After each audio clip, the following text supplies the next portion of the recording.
I never thought my life would come crashing down this way. Alone, weak, and fresh out of hospital, battling pain in every corner of my body, while my own family, my wife, my son, and my daughter, boarded a first-class flight to Paris for a luxury vacation. I remember lying in bed, the house eerily silent, no laughter, no footsteps, no one to hand me water when I coughed until my ribs ached. The smell of their expensive perfume still lingered in the air, mixed with the faint sound of their suitcases being dragged out the front door hours earlier. The last words they said to me before they left keep replaying in my head like a haunting echo. "Old man, you deserve to be home. You've worked enough. Now just rest." But I knew what they really meant. Stay here. Be silent. Be forgotten. And while I was trapped in pain, unable to even climb the stairs, they were emptying my savings, every dollar I had worked for, every sacrifice I had made for them, turning it into champagne, gold bracelets, and 5-star dinners under Paris lights. I was left with nothing but silence, pills, and memories that cut deeper than my wounds. But what they didn't know was this. I wasn't going to stay broken. I wasn't going to stay quiet. What they didn't know was that their betrayal had just written the first chapter of my revenge. Now, before I tell you what happened next, I need you to stay with me. This story is not like any you've ever heard before. It's a story of betrayal, pain, and revenge so deep it shakes the very ground beneath a greedy family. So make sure you watch closely, and subscribe because you don't want to miss what's coming next. My name is Richard Coleman, a 62-year-old man who gave his whole life to a family that never loved him back. I was born in Ohio, the oldest of 3 brothers. My father was a factory worker, my mother a schoolteacher.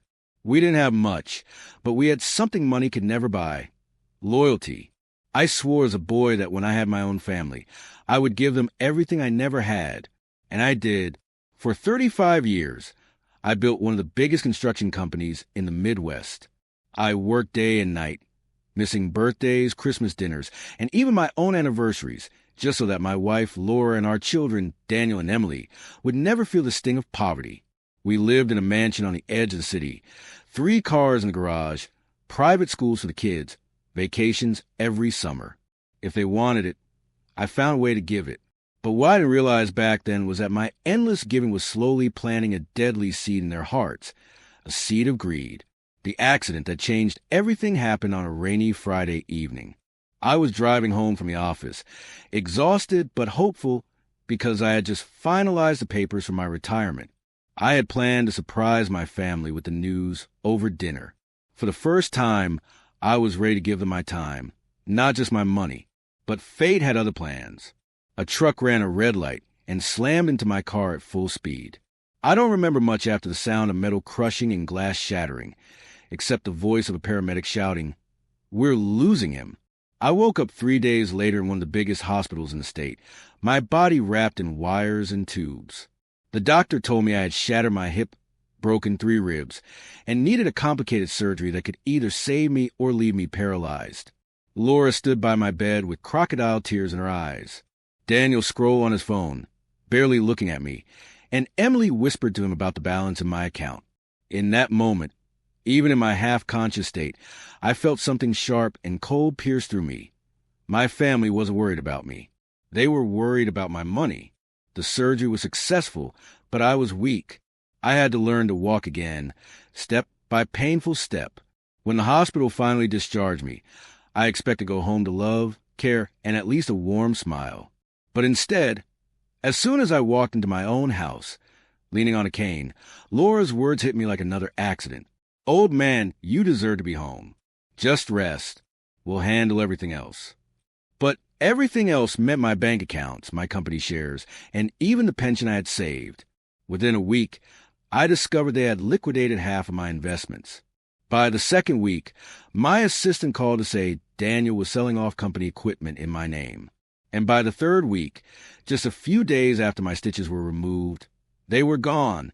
Paris, Rome, luxury shopping, 5-star hotels. And me?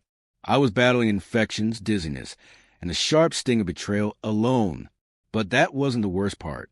No, the worst part came on the 4th night after they left. I was struggling to make it down the stairs to get some water when I saw something on the dining table A document. My trembling hands picked it up, and as I read the first lines, my heart nearly stopped. It wasn't just my money they had taken. It was something far more dangerous.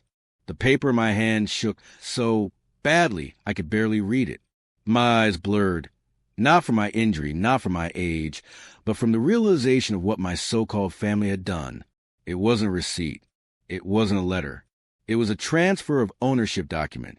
My own wife, Laura, had convinced me, while I was still on heavy medication in the hospital, to sign papers that gave her and our children majority control over my company. The company I had built from the ground up with blood, sweat, and 35 years of my life. And the signatures at the bottom of the document? Mine. Faked. I dropped the paper to the floor, my cane slipping as I staggered back against the wall. The betrayal was no longer just emotional. It was legal. They had stolen everything. I remember whispering to myself, "How could you, Laura? How could you do this to me?" But as soon as I said it, I laughed bitterly. How could I be surprised? The signs had been there all along. Their obsession with money, their indifference to my sacrifices, their shallow conversations. I just never wanted to believe that my own flesh and blood would feed on me like vultures. That night, as I sat in the dark with only the sound of the grandfather clock echoing through the halls, something inside me snapped. I wasn't just Richard Coleman, the tired old man they thought they could throw aside. No, I was Richard Coleman, the builder, the fighter, the man who rose from nothing and created an empire, and I wasn't about to let them bury me alive. Still, I was weak. My body could barely carry me. So my first battle wasn't against them. It was against myself, against my pain, my crumbling health, and the crushing weight of loneliness. Day after day, I dragged myself out of bed, pushed my body to the agony of physical therapy, forced my shaking hands to cook, clean, and manage the emptiness of the house. Each time I collapsed to the floor, I reminded myself, "You're not dying here. Not like this." But nights were the worst. The silence was unbearable. Sometimes I thought I heard Laura's laughter echoing in the halls, or Emily's footsteps racing down the stairs. I would sit up, my heart racing, only to realize they were thousands of miles away, toasting champagne while I clutched my chest, praying my heart wouldn't give out. And yet, amid that pain, a fire began to grow inside me. I started making calls to old business partners, to lawyers, even to a private investigator I once hired years ago for a company matter. Piece by piece, I began gathering information. I wanted to know exactly how far their betrayal had gone. That's when I learned the truth. Laura and the kids hadn't just taken my company. They were planning to sell it. The entire thing. My life's work, worth over $80 million, was about to be handed over to a competitor, and I would be left penniless. I slammed the phone down so hard that my stitches ripped open. Blood seeped through my shirt, and the pain sent me crashing to the floor. But I didn't care. Rage was stronger than pain. I crawled to the mirror in the hallway, my breath shallow, my vision spinning. I looked at the man staring back at me, a pale, broken shadow of who I used to be, and I whispered to him, "They think you're finished. Prove them wrong." The next morning, I pulled myself together, wrapped my wound, and made a decision that would change everything. I was going to fight. Not with fists, not with pleas, but with something far more dangerous. Secrets. Because here's the thing about building an empire. You don't just build walls and bridges. You also build knowledge. And I knew things about my wife, my son, and my daughter that they never wanted the world to know. Emily, my sweet-faced daughter, had once been arrested in college for possession. I had paid thousands to make the case disappear. Daniel, my son, had been involved in a scandal with a married woman that nearly destroyed his reputation. And Laura?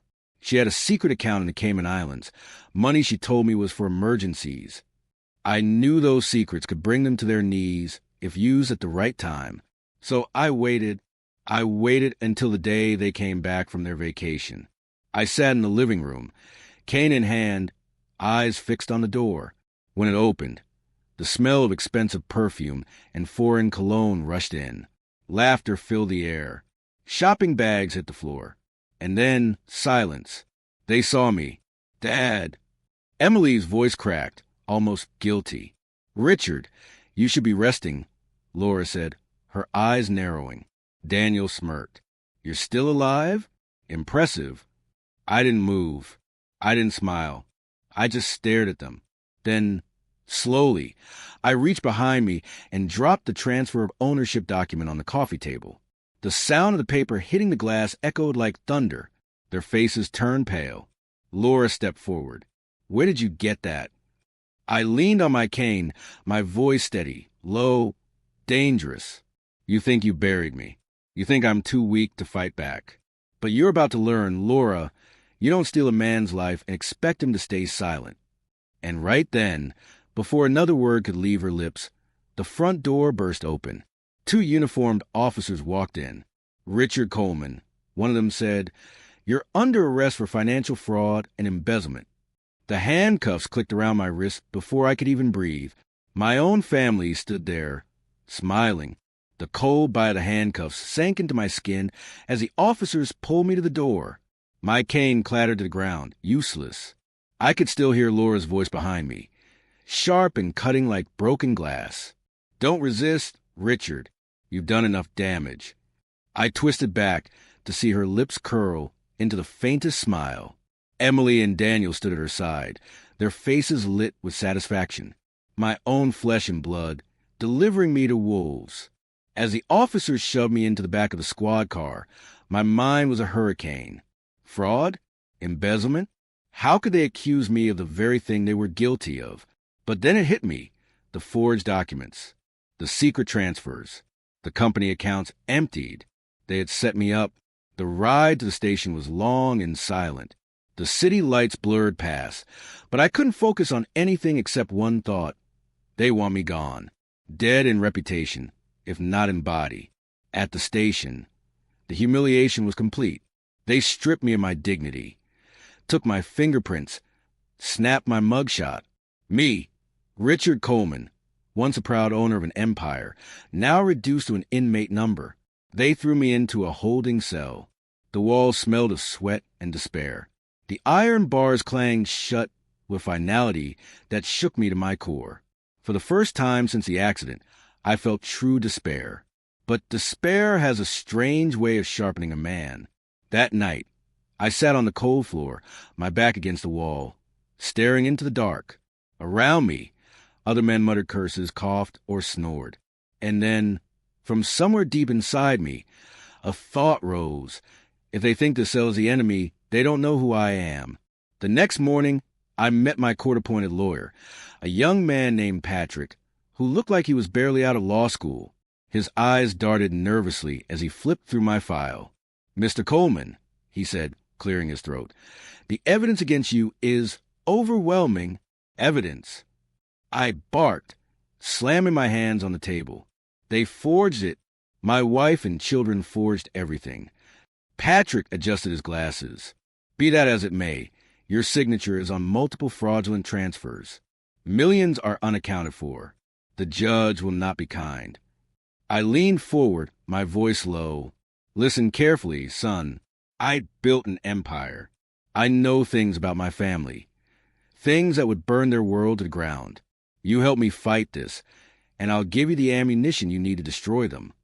For a moment, his nervousness faded. His eyes locked with mine, and he nodded. We had a plan. The trial came faster than I expected. The courtroom was packed, reporters scribbling furiously. My family sat together on the plaintiff's side, dressed in black like mourners at a funeral. My funeral. Laura wept fake tears. Emily clutched Daniel's arm as if they were grieving saints. And me? I stood alone, a broken man painted as a criminal. The prosecutor tore me apart, painting me as a greedy old man who stole from his own company. They waved the forged documents, showed bank statements, twisted every fact into a dagger. Every time I tried to speak, the judge silenced me. But when it was Patrick's turn, he rose with fire in his voice I hadn't expected from him. "Ladies and gentlemen," he said, pacing before the jury, "you've heard the prosecution's story. But what if I told you this is not the story of a thief? What if I told you this is the story of a man betrayed by the very people he trusted most?" The jury shifted. Eyes turned to Laura, to Emily, to Daniel. Patrick dropped the file on the desk with a loud thud. Inside this folder are records of offshore accounts, account belonging to Laura Coleman, accounts that received large deposits in the exact amounts supposedly stolen by my client. Gasps rippled through the courtroom. Laura's face drained of color. Patrick wasn't done. We also have sealed police records of Emily Coleman's prior arrest, which her father paid to bury, and documented proof of Daniel Coleman's scandals, hidden with company funds. This family has leeched off Richard Coleman for decades, and now, when he needed them most, they turned him into their scapegoat. The room exploded with murmurs. The judge banged his gavel. But before order could be restored, Laura leapt to her feet, her mask finally slipping. "He deserves everything," she screamed, her voice shrill, venomous. "That old man worked us like dogs, controlled us, smothered us. We deserve the money. We deserve the life. He's nothing without us." The courtroom went silent. Every juror stared at her. The reporters scribbled faster. And in that silence, I felt something shift. For the first time, the world saw my family for what they truly were. Parasites. But just as hope flickered in my chest, the judge leaned forward, his expression grave. Order in the court. While this new evidence is concerning, the charges against Richard Coleman still stand until verified. Mr. Coleman, you will remain in custody until further notice. My brief taste of victory turned to ash. They dragged me out of the courtroom in chains while Laura screamed at her lawyer. Emily cried, and Daniel cursed under his breath. Back in my cell, despair clawed at me again. But then, late that night, an envelope slipped under my cell door. No name, no return address. Just one line scrawled on the paper inside. "If you want revenge, meet me.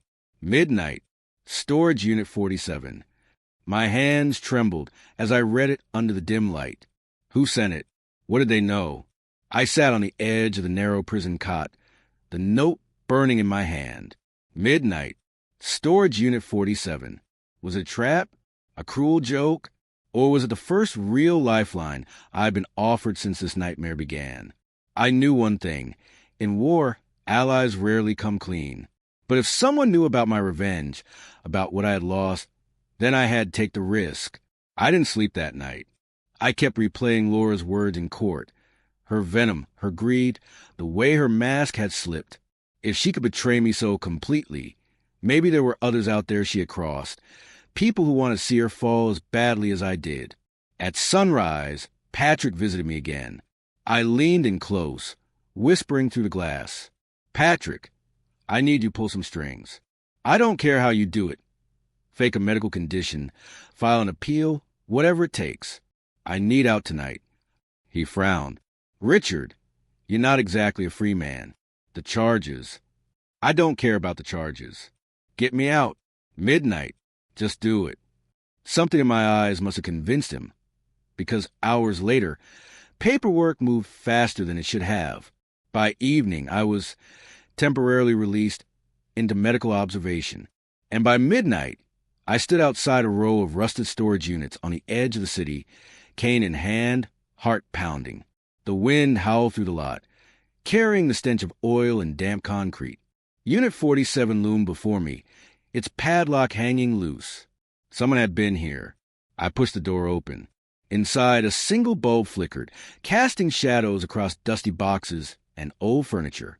And then I saw him, a man, tall, lean, his face half hidden beneath a baseball cap. He leaned against a crate, arms folded, as if he'd been waiting for me his entire life.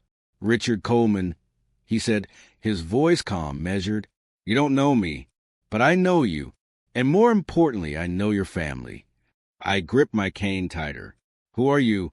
He stepped into the light, and my heart froze. "Name's Jack Turner. I used to be your business partner." The name struck me like lightning.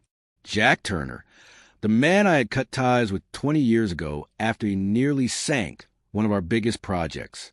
I hadn't heard from him since. I spat. "You nearly ruined me." He smirked. "And your lovely wife made sure I stayed ruined. Did she ever tell you about the deal she made with me? About how she cut me out while taking millions under the table?" My stomach turned. "What are you talking about?" Jack reached into a folder and tossed photographs onto the crate. Blurred, grainy images. Laura sitting in a hotel lobby with a man in a suit. Documents showing wire transfers. Receipts. Evidence. She's been bleeding you dry for years, Richard. Long before your accident. The Cayman account? Not just an emergency stash. She's been funneling money out of your company since 2009. I staggered back. My cane scraped the floor. All those years I thought I was protecting her, she was robbing me. Jack nodded. And she's clever. Every trail she left pointed back to you. That's why you're the one in chains now. Rage boiled in my veins, hot and suffocating. What do you want from me? I demanded. Jack's eyes glinted. Revenge. You want her destroyed. So do I. I have files, recordings, bank statements, all the proof you need to bring her down. But I can't do it alone. I need your name, your history, your fight. I hesitated. This was the same man who once betrayed me in business. Could I really trust him now? But then I remembered Laura's smile as the handcuffs locked around my wrists. Emily's fake tears. Daniel's mocking smirk. I clenched my jaw. Fine. But understand this, Jack. I don't forgive. If you double-cross me again, I'll bury you myself. He grinned. Fair enough. For the next 2 hours, we mapped out a plan. Step 1. Expose Laura's Cayman accounts. Step 2. Track Daniel's shady equipment sales. Step 3. Pull Emily's buried arrest records into the light. Piece by piece, we would dismantle them until nothing was left. As the clock struck 3 a.m., I slipped out of the storage unit with copies of Laura's banking evidence hidden in my jacket. For the first time in months, I felt alive, but fate, it seemed, wasn't ready to give me a break. When I returned to my house, the front door was ajar. The air was heavy, silent, wrong. My gut twisted. I pushed the door open. The lights flickered. The living room was trashed, drawers pulled open, furniture overturned. And then I saw it. On the wall, written in thick red letters, were 3 words that chilled my blood. Stop digging, Richard. And on the floor, beneath it, a blood-stained scarf. Emily's. The moment I saw that blood-stained scarf, my breath caught in my throat. Emily's scarf. My daughter's. I staggered forward, cane shaking in my hand. The red smears on the silk looked fresh. Too fresh. My mind raced with questions I didn't dare answer. Was Emily hurt? Was she gone? Or was this another cruel trap designed to break me? I bent down, my trembling fingers brushing the fabric. That's when I noticed it. Tiny splatters across the hardwood floor, leading toward the kitchen. My heart pounded so hard it hurt. Emily? I whispered, my voice cracking in the silence. Emily, if you're here, say something. No response. I followed the trail. Every step echoed through the house like a drumbeat of doom. The kitchen was worse. Cabinet doors left open, glass shattered across the tile. And there on the counter sat a knife. Its blade glistened with crimson. I dropped my cane. My knees buckled. Whoever had been here wanted me to see this. They wanted me to feel the weight of blood, guilt, and fear. And just as panic threatened to choke me, a voice cut through the silence. Well, look who's come home. I spun around. Daniel, my son, standing in the doorway, his shirt half buttoned, his eyes cold as stone. What have you done? I demanded, pointing at the scarf, at the knife. He smirked. What have you done, Dad? Looks like the police will have a new story tomorrow. The old man couldn't handle his daughter betraying him, so he snapped. My stomach dropped. You set me up? Again?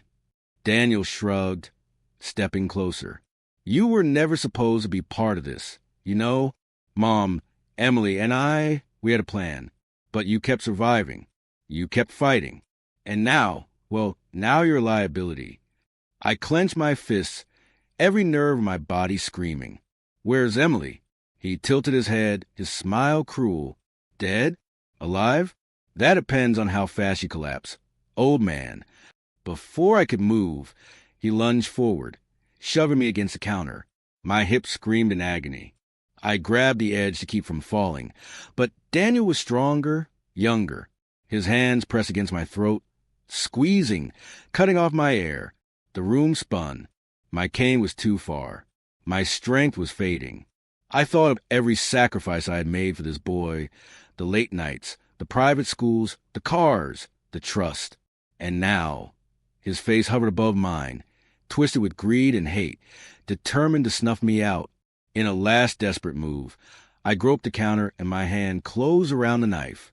I didn't think, I just acted. With a burst of dying strength, I drove the blade upward. Daniel gasped, his grip loosening. His eyes widened in shock. He stumbled back, clutching his side, blood seeping through his fingers. I collapsed to the floor, coughing, my vision blurred. Daniel staggered, breathing ragged, and spat out his final words. You'll pay for this. Then he crashed to the ground, motionless. The silence that followed was deafening. I stared at my hands, at the knife slick with blood. Had I just killed my own son? Before I could even gather my thoughts, headlights flashed through the window. Tires screeched on the driveway. The sound of car doors slamming shut filled the night.